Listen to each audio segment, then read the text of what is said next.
I think that worked out then. It's like we had more money coming than we had basket, but that was cool. So she was going that way with a basket, and they were still bringing money this way. So we're going to have to make a longer song, Reggie. I don't know. I think they've really bought into this idea that the more money they give, the less time I have to preach. And I think that's where we're going with that. Now I want to finish a sermon series we've been on for several weeks about respectable sins. And I kind of really struggle with that title because they're not respectable. They're just sins that sometimes we're just more likely to tolerate than other sins. And when I have worldliness up there today, I realize that almost every sermon that we have preached in this series would be classified as worldliness. But I wanted to talk about worldliness today to end this sermon up because it will talk about two of Satan's traps. And they're very deadly traps, but they're very subtle traps. And if we don't recognize them, they choke out our spiritual life, and they can just leave us stranded in a spiritual desert. They're kind of like if you have flowers without water or trees without fruit. And I just wanted to end up this series so we would kind of recognize those. Now, when we start talking about worldliness, did I turn this on? Oh, good. There are certain verses that just jump into everybody's mind. And so we'll read those, so we'll make sure we got those taken care of. I think we'll read those. I need some control. There we go. Do not love the world or anything in the world. If anyone loves the world, the love of the Father is not in him. For everything in the world, the desire of the flesh, the desire of the eyes, and the pride of life, comes not from the Father, but from the world. The world and its desires pass away, but the man who does the will of God lives forever. Or this one's probably pretty familiar. Since then you have been raised with Christ. Set your hearts on things above, where Christ is, seated at the right hand of God. Set your minds on things above, not on earthly things. Therefore, I urge you... Okay, that was on. All right. I thought I put another verse there. Therefore, I urge you, brothers, in view of God's mercy, to offer your bodies as living sacrifices, holy and pleasing to God. This is your spiritual act of worship. Do not conform any longer to the pattern of this world, but be transformed by the renewing of your mind. Then you will be able to test and approve what God's will is, his good, pleasing, and perfect will. Now, this is one that's a little bit less known. What I mean, brothers, is that the time is short. From now on, those who have wives should live as if they had none.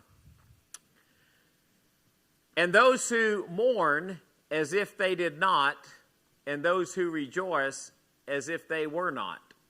Those who buy something as if it is not theirs to keep, and those who use the things of the world as if not engrossed in them, for the world in its present form is passing away. Now, you got a little bit cautious with those verses. So, should I read that and think, well, so what I'm supposed to do is just act like I'm not married? Well, that's not going to last long, right? Does it mean I'm not supposed to try to help take care of Diane? Does it mean that I'm supposed to just neglect any kind of commitment that I made? That's not what Paul is trying to say if you're going there with that verse, all right? Does it mean that I shouldn't have any emotion, that I shouldn't weep or mourn? No, that's not what he meant. God gave us emotions for a reason, and there's a reason that we use them. He's trying to remind us that marriage is temporary at best. It's just for this world. And when I buy something, I don't buy it like I'm going to keep it forever. I'm not going to keep it forever. What's the longest time you have ever owned one possession? Like one thing? Anyway, y'all can speak out of that matter. Like, you have one thing that you've owned for an incredibly long period of time. And, I mean, anybody got an age on something? 72 years. What have you owned for 72 years? That's kind of cool. A gift given to you when you were born. And you've had it 72 years.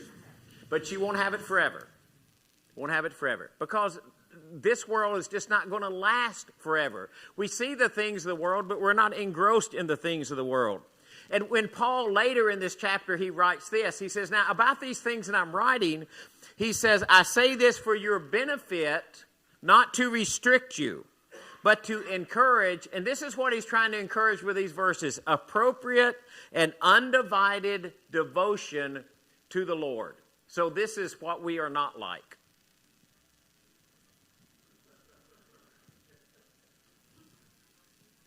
And we danced right off the stage. Except the way that I wish I'd had music. Next time I play that in a minute, put some music with that, Travis. It's got music in there. Just turn it up. What's the point of that little crazy? Oh, maybe we're going to get it. You got to have the music. The music makes it, right?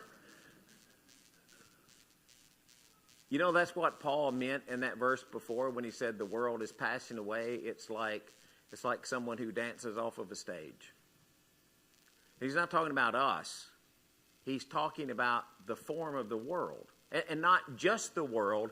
He says the form of the world. The world in its present state is like two actors or an actor. And the word is even used this way sometimes. It's like an actor who is just dancing off the stage. Like it might look like it's there forever, but it's not. The world as we recognize it, the world, the form of this world, is dancing off the stage. And it's not going to be here. It's temporary. There will be a new heaven and a new earth. This world, no matter what we think about it, this world is destined in its present form for destruction. So what Paul is trying to do in those other verses, he's trying to give us this laser focus for us to understand the spiritual implications of who we are. Jesus comes along and he says something like, for where your treasure is, there your heart will be also, right? When I was growing up, I had this friend, Scott Revel. And now you got to understand, in West Tennessee, there's not a lot of things to do. I mean, not a lot. We could go to the movie. We could go bowling. The movie only had one theater in it, by the way. There's only one movie showing at a time. It's not like going to, the ones now. We could go to a movie. We could go bowling. Oh, we could go roller skating. That's big choices, isn't it? We could eat at Shoney's, Long John Silver, or Sonic. Wasn't a lot to do. So I'd end up at Scott Revel's house. Sometimes we get in trouble because we thought it would be cool. They had one of those, his sister played tennis a lot. They had one of those things that served the tennis balls out, We thought it would be cool if we could see if we could knock those over the house. And that didn't work very well because if they didn't go over the house, they hit the window where Mr. Ralph was sleeping, and he didn't appreciate that very much. So we had to knock that off. We couldn't do that. But they had this bug zapper. And you got big bugs out in the country. And the big bugs would fly into that bug zapper, and it wasn't like, it was like, the thing would even dim, like the bugs were so big. It was just so cool. You know what Satan wants us to do? He wants us to fly to the light like that, like a moth. And what he will do is he will put those temptations out there. If he can get us to fly into that bug zapper, then he's got us. And Jesus comes along and he says, look, you got to remember where your heart is. There's where your treasure. And what he's trying to do, what Satan is trying to do, is trying to move our treasure somewhere else. So Jesus comes along in a prayer like John 17. And just, some people call this the high priestly prayer, which I think is a great term for it. But just listen to what Jesus says. He's speaking to the Father. He says, I am coming to you now, but I say these things while I am still in the world, so that they, which are his disciples, might have the full measure of my joy within them. I have given them your word, and the world hates them. And that hasn't changed. For they are not of the world any more than I am of the world. My prayer, now listen, my prayer is not that you take them out of the world, but that you protect them from the evil one. They are not of the world, even as I am not of it. Sanctify them by the truth, and your word is truth. As you sent me into the world, I have sent them into the world, and for them I sanctify myself, that they too may be truly sanctified. My prayer is not for them alone. I also pray for those who will believe in me through their message, that all of them may be one, Father, just as you are in me and I am in you. And may they also be in us, so that the world may believe that you have sent me, and I have given them the glory that you gave me, that they may be one as we are one, I and them and you and me, and may they be brought to complete unity, to let the world know that you sent me and have loved them even as you have loved me. Do you remember, you hear what Jesus prayed? Don't take them out of the world. Just protect them while they're in it. And help them remember why they are in it. I'm sending them into the world. Why did Jesus send the disciples into the world? Spread the message of Jesus. So why do we get sent into the world? So do we pray the same? Don't take me out of the world. Just protect me while I'm in the world. But I'm not of the world. Jesus wasn't of the world, and I'm not of the world, and you're not of the world. He prayed for protection so that he could share the message. So that's where our conviction is. The only way to get past these temptations of Satan is to have a conviction to something. And the conviction is to who Jesus is and what he sent us to do. So our value system can't be like the rest of the world, because we don't view the world like they view the world. We're different than that. So God comes along later and he writes this really great passage. He talks about Gideon and Barak and Jephthah, and he lists this whole list of people who are great people of faith. And this is what he says about them. The world was not worthy of them. Oh, they were sawed in two, they were cut in half, they were tortured, they were persecuted. But the world was not worthy of them. And do you realize that through Jesus that you have so much worth in who you are because of your faith in him, that the same thing could be said of you? It's not that we're not worthy of the world is not worthy of us, because we have a conviction and we have a purpose. So in Revelation, where they get down and they're getting ready to, and he's writing about people who gave their life for the sake of Jesus. He says, they overcame him by the blood of the Lamb and by the word of their testimony. They did not love their lives so much as to shrink from death. He's not talking about dying a natural death. When the point came that they would give their life for Jesus, they didn't shrink from death because they had a conviction of something else. And Satan wants to come in, and what he wants to do is he wants to destroy that conviction that we have, and he wants us to compromise it. And if we compromise it, we're kind of like this. If you've ever driven on a road at night that doesn't have like really detailed lines, and so you're driving along and you can't tell which lane of traffic you're in. It's like you don't really, until they... I think they've recently fixed this, but do they call that New Hope Road that goes across and goes over to over there? And it's like, did y'all drive that road when it didn't have lines on the side? And it's got like big ditches on the side? And you drive at night when it's raining, and you're thinking, man, I'm not even really sure where the edge of the road is. So you might have done like me, you just drive in the middle until you meet somebody. And then when you meet somebody, you kind of scoot over, and you hope you don't scoot over too far, because you know if you scoot over too far, that's where you're going to be, right? Because if you go off the edge of that, you're just off the edge of it. Well, that's what Satan wants to do. When the lines are divided, they're dim, they're hard to see, and it's dangerous. That's what happens when we try to blend the direction of the Spirit with the ruler of the world, Satan, and our lines become blurred and hard to see. And you have to put that in terms of what really happens. So the origin of compromise goes from listening to Satan's lies, and Satan blurs the lines between what is spiritual and what is worldly. Boy, how do you like those lines? Australian company developed some glow-in-the-dark lines. And I don't know about y'all, but if it was up to me, we'd go buy some of that paint. Because you know exactly where those lines are, don't you? As believers in Jesus, that's how we should recognize the difference between the things of God and the things of the world. They shouldn't be blurred. They shouldn't be compromised. they should be open. That's the tension that we feel. And the tension that we feel comes from the gift that we have that God has given us. Those who live according to the flesh set their minds on what the flesh desires. Those who live in accordance with the Spirit have their mindset on what the Spirit desires. The mind of the flesh is death, but the mind controlled by the Spirit is life and peace. The mind of the flesh is hostile to God. It does not submit to God, nor can it do so.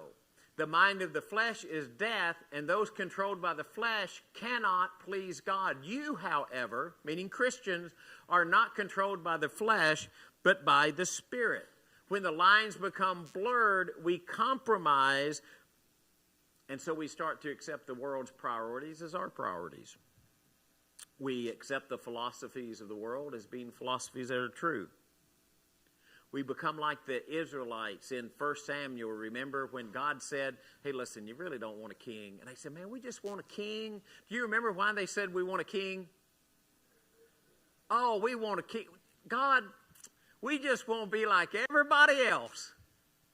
Oh, and it was the worst thing they could have said. They weren't like everybody else. They had a king. You remember Samuel gets all distraught, right? Samuel's upset and he's angry with the people. Do you remember what God told Samuel? Hey, man, they're not rejecting you. They're rejecting me. Because they want to be like everybody else. They take Daniel off to Babylon in one of the first captivities that went from Jerusalem to Babylon. It's a dark time for Israel. Looks like the enemy is winning. The nation's falling. Where's the protection that God has offered? Everything looks wrong. And they take Daniel into Babylon, and he's one of those men that, they're going to pick the choicest of the men, the best of the best. They're going to pick them out. They're going to teach them the things of Babylon. And Daniel, he didn't compromise. They said, hey, man, we're going to feed you some good food. And Daniel says, no, I'm not supposed to eat that food. I tell you, why don't you just feed me, just give me some vegetables. I'll be all right. I said, man, well, if I feed you vegetables, and then the king sees you and you're looking kind of puny because everybody's eating good, I'm going to be in trouble. But Daniel had confidence. He said, you give me an exemption. You give me 10 days. He had a plan. Give me 10 days. After 10 days, you look at me and you see if I need that special food. And in 10 days, he and his friends looked better than the rest. Because he wouldn't compromise. Later in Daniel, when he builds the huge image, and everybody's going to bow down at the image, except, we've learned this in Sunday school since we were kids, right? Shadrach, Meshach, and Abednego, right? We got those guys. And they don't bow down. But here's the key. Even if he does not, what's he talking about? That's God rescuing them. Listen, even if God does not save us out of the fire in the furnace, which is where they were going, we want you to know, O king, that we will not serve your gods or worship the image of gold you have set up. They were unwilling to compromise. They maintained their course. So I think I'm going the wrong way. So after all that compromise come complacency. Man, if we can compromise with the world, then we can become complacent because all of a sudden there's not anything to expect of ourselves. We're just going to be like everybody else. What everybody else does, that's the same thing that we're going to do. Doesn't mean that the things of this world are inherently bad. It's just that we have a different perspective. The world goes to work. The world goes to work so that they can make money and buy something and climb the corporate ladder and make more money. Christian's ambition is to use the things that God has given us to bless the kingdom, not just to store up for ourselves. The world hoards, we share. In fact, as Christians, we can even recognize that sometimes too much money is even a bad thing. It can happen with church. All of a sudden we look around and we say, you know what, we've been a pretty good church. We've been pretty effective. You know, we got kind of a reputation around here, which is all true. So we can just sit back and say, well, man, we've got it accomplished now. We're good. We'll just kind of coast from here because we become complacent. We don't see that there are other things that we can do or great things that we can do for God. We start to lose vision and purpose. And it's not our vision and purpose that we're losing. It's God's vision and purpose that we're losing. We're just the instrument. You know, this generation that I'm a part of is going to come along, and then another generation is going to come along, and they're supposed to hold on to that same vision and purpose. I want to tell you something I am more excited about from Camp Bacon this year than any other time. And I would just, if I knew how to dance, I would dance. But I don't know how. It would be ugly. But you know what I would dance about? It's not about the kids that we had at camp. I loved all the kids that we had at camp, by the way. Wasn't anything wrong with the kids. But that's not the real reason I'm going to dance. It's because of the generation of people who are there making camp happen. Man, all of a sudden I'm looking and saying, you know what? There's another generation that's coming up, and they're running that camp. You know, it was the Kilgores and the Tejedas and the Bryces and the Annas and the Lakes. You know, Lake out there building a fire. Boy, that boy can build a fire. He's got Mr. Robert genes when it comes to building a fire. I don't know where he got them. They could have seen that thing from the space station. It's like we had to put off the fire time so that the fire would get small enough we could stand by it. It was cool. It was just a great, but it was a new generation of people because that's what happens. We don't become complacent. We're trying to train the next generation to follow us. And we don't become complacent because of things that we've done in the past. Why don't you look at Moses' parents?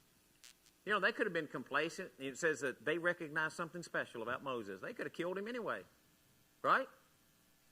They could have been complacent like everybody else. Moses went off into the wilderness. He could have just said, you know, I kind of like just sitting around here being a shepherd. He could have ignored a burning bush. I don't know how you ignore a burning bush. But he tried, didn't he? People of Israel could have just said, you know, we've been here serving like 300 years. Why don't we just stay in captivity? Everything's good, except it wasn't until they got in the wilderness, and then they thought, well, yeah, maybe it was, right? But we can just get complacent, and we lose our purpose, and we lose our drive. And remember, we forget what Paul's telling us. For the world in its present form is passing away. It's going to leave. It's going to be like my little buddies.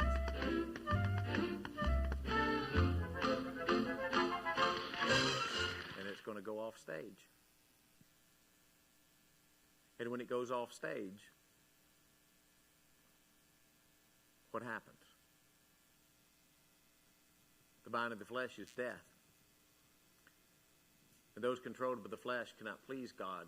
You, however, are not controlled by the flesh, but by the Spirit, because you understand the real purpose of life. And you say, Greg, that sounds really good, but how do I get the Spirit thing right? If all of you are baptized, let each one of you be baptized for the remission of your sins, and you will receive the gift of the Holy Spirit. So when God sets you off on this journey, He doesn't set you off on this journey by yourself. He gives you this incredible secret weapon called His Spirit to lead and guide and instruct and help you through your spiritual journey and help you see what is really important in this life.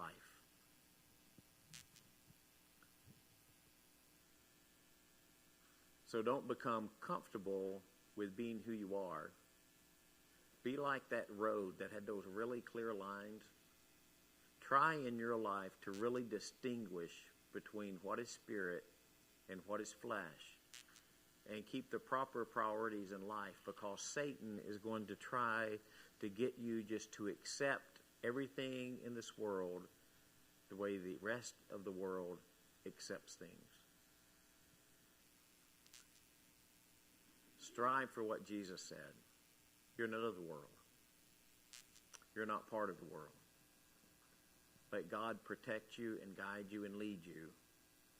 Find your purpose in life only in Him. Just be a believer in Jesus. If you need to respond to the invitation, I'm going to ask you to do that while we stand and sing.